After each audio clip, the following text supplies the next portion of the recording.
Our second talk is Arteritic, Ischemic, Optic, and Neuropathy by Dr. Savino.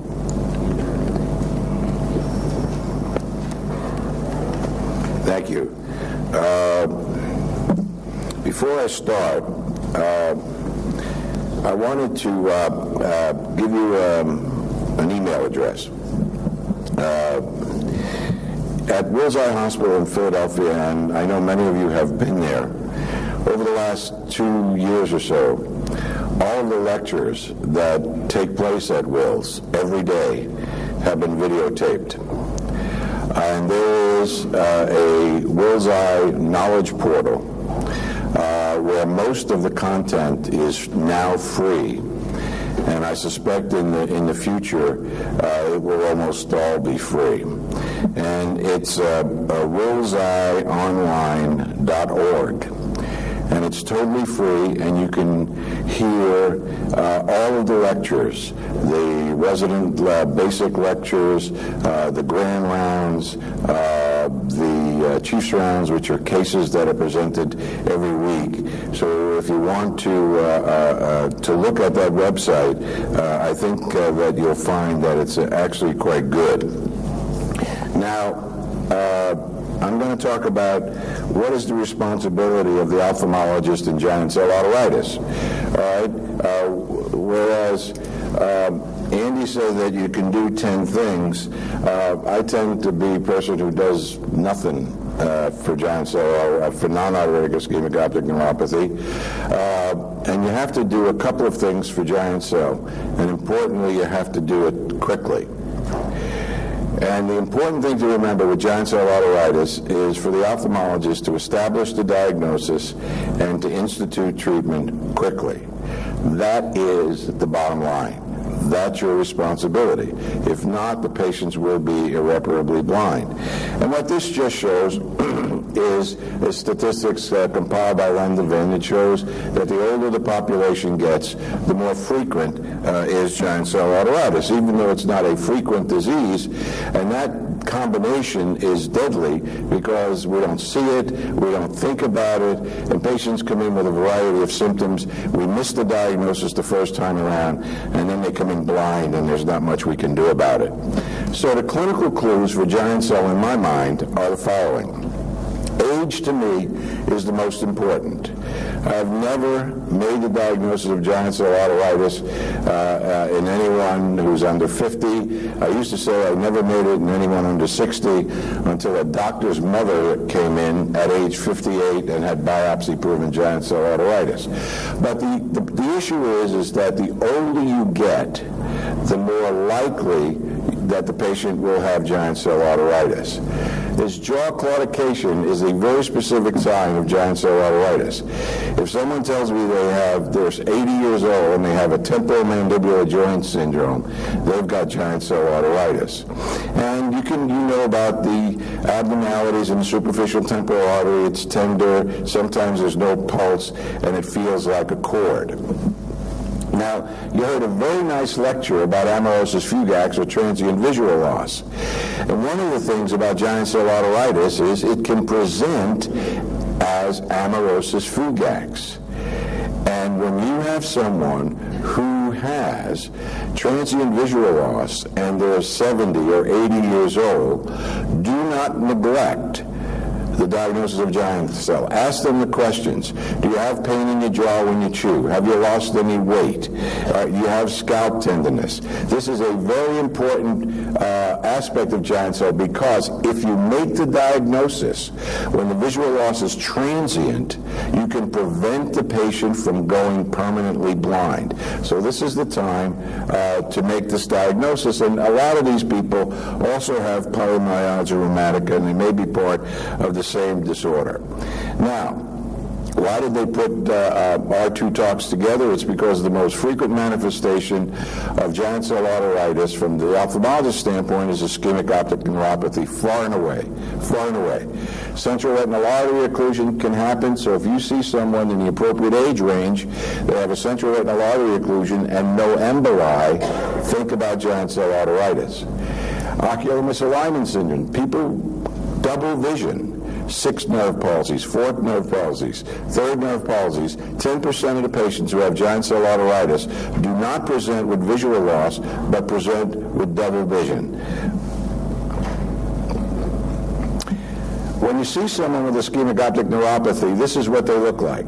Not green, but this is what they look like. The optic disc is pale and swollen. It looks like there's one big cotton wool infarct that now occupies the entire disc. It's chalk white, and they all look the same. Here's another one. This is chalk white, and here you see a little hemorrhage, and over here you see some retinal ischemia. Ischemic optic neuropathy associated with retinal ischemia is always giant cell arteritis. I don't think I've ever seen non-arteritic ischemic optic neuropathy associated with retinal ischemia. Have any of you seen that? No. This, on the other hand, is non-arteritic ischemic optic neuropathy, where you see a little sectoral swelling, and it's actually more pink than it is white. And the characteristic here is that it is a congenitally anomalous disc where there is no central cup. It's a crowded disc. So this sort of pinkish swelling looks much different than this chalk white swelling. You can make the diagnosis of giant cell just by the appearance of the optic disc alone. So if you suspect that someone has giant cell arteritis, what do? What I tell people to do is you do a sed rate, you do a C-reactive protein, and then I do platelets, and then I ignore the results. Because I do them for medical legal reasons, but for me, the diagnosis, if I truly suspect giant cell arteritis, I do temporal artery biopsy. And I think that every patient that you suspect has giant cell should have a temporal artery biopsy, even if the patient has a sed rate of 125 and a C-reactive protein of 25 and platelets of 600,000. All right? I think they all need a temporal artery biopsy to prove it. And I do unilateral biopsies, although sometimes if you do the other side, you'll find it, a positive biopsy on one side, negative on the other side, but the yield is extraordinarily low. So I routinely do temporal artery biopsies on one side, and because of the skip lesion area, make sure you get at least 2 centimeters of artery. And this is an article that Andy Lee and I were involved with in looking at people who had giant cell arteritis, and we found out that the combination of the sed rate and CRP in making the diagnosis was quite high. So what do you do? Like everything else, there's controversy in most things. What do you do if the biopsy is negative? Andy, what do you do if the biopsy is negative and you suspect the patient has giant cell arteritis? Do you continue to treat them? Yes. Even for how long? As you would if the biopsy was positive? It depends on clinical suspicion. If clinical suspicion is high, I would treat as guys. Okay. Pam, do you treat them? A handful of patients I've done that with when I was sure that that's what it was and I just had a negative biopsy. And one of the patients was I had been on chronic. One of the patients had been on chronic. Had been on chronic steroids for COPD, but he has giant cell. And do you keep treating them? Jason? Yeah, if I got the scalp color features, what else are you going to do? Yeah. You see, so I'm 2 standard or 3 standard deviations away from most of the neuro-ophthalmologists in the United States. Because if I have somebody who has a negative biopsy, I stop their steroids. I'm not sure about this whole issue of biopsy-negative giant cell arteritis. And if you go to literature, people talk about the American College of Rheumatology diagnostic criteria to make the diagnosis. And they say, well, they fulfill the criteria.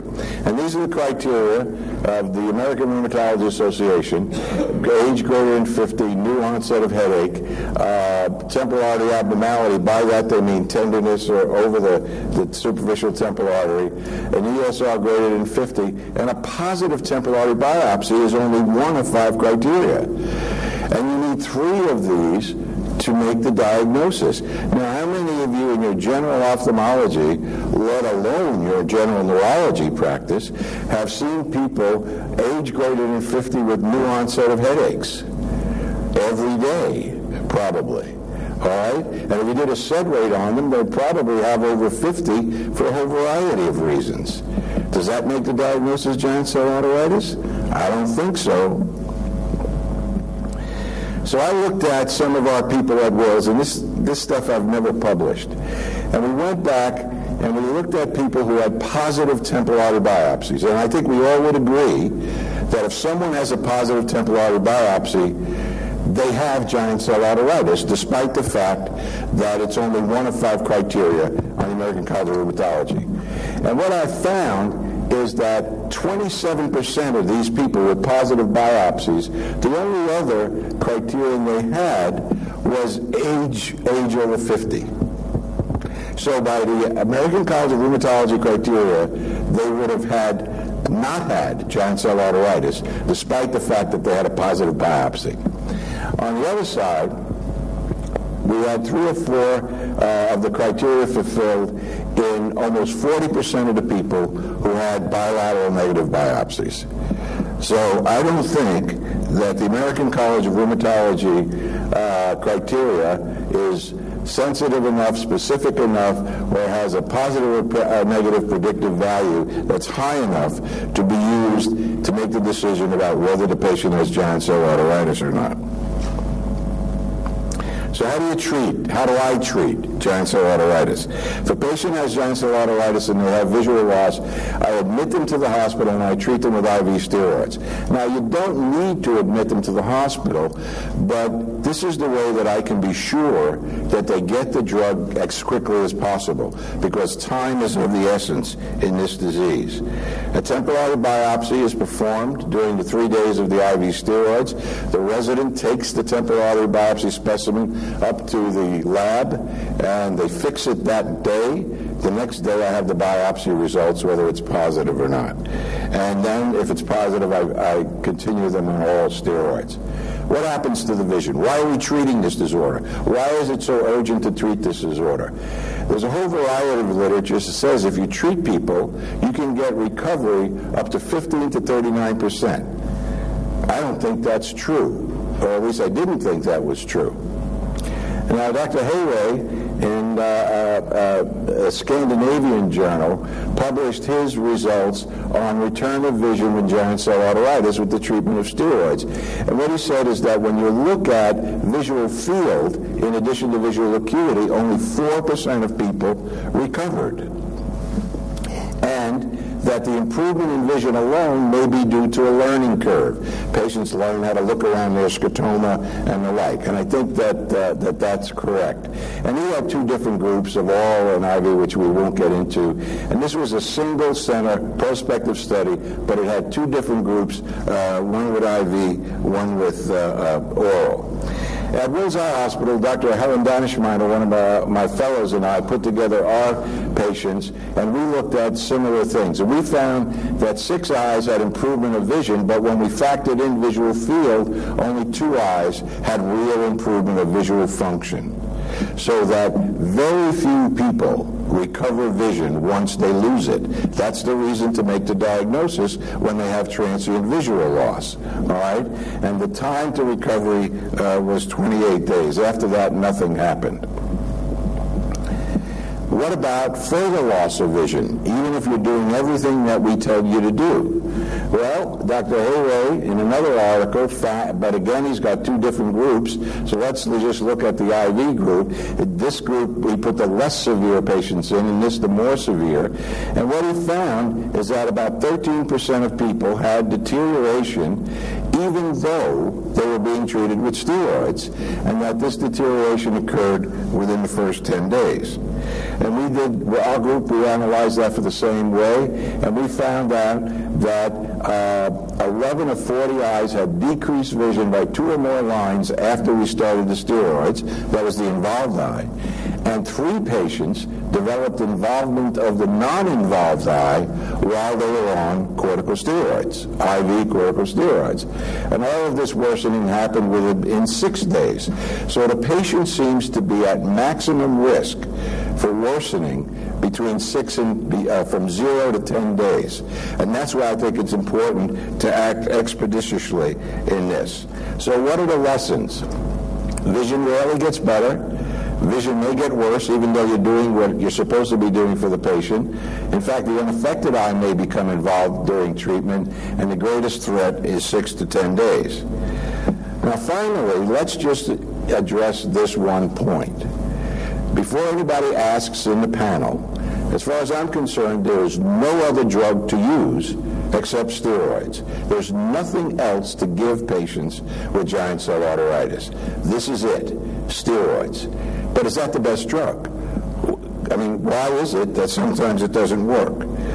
Well, let's look at the pathology. Here's the lumen up here somewhere. And when I was young and naive, I used to think giant cell arteritis was this group of inflammatory mass that filled the artery. You then gave them the steroids, the mass went away, and that's how you took care of curing the disease. But what you see is more complicated than this. This is all fibrous tissue. And these are slides courtesy of Ralph Eagle at Wills Eye Hospital. And what you find is also that, this is smooth muscle stain. So now the lumen is not only closed by fibrous tissue, but by smooth muscle, which is not supposed to be there.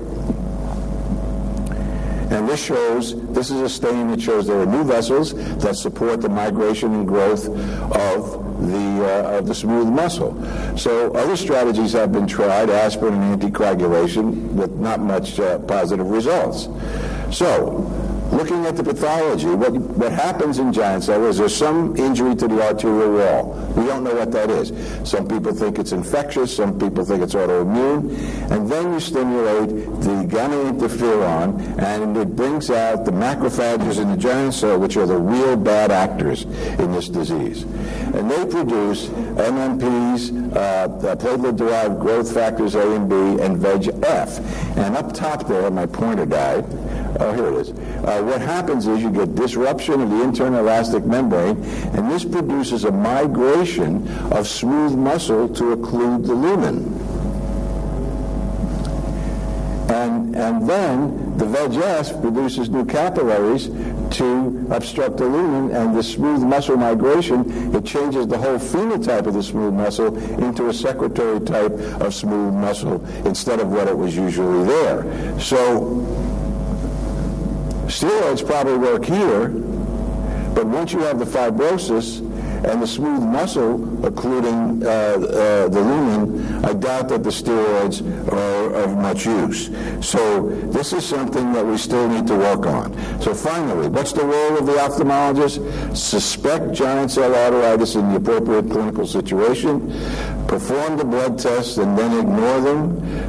As soon as you write on the chart possible giant cell arteritis, the very next thing you write is the dose of steroids you're going to put the patient on immediately. Do not wait. This may be the most important thing I will tell you.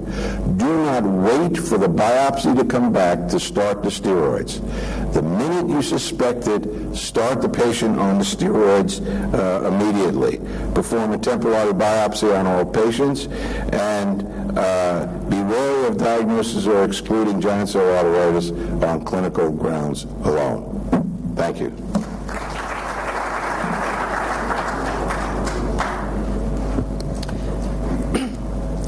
Thank you, Dr. Savino, for this informative talk.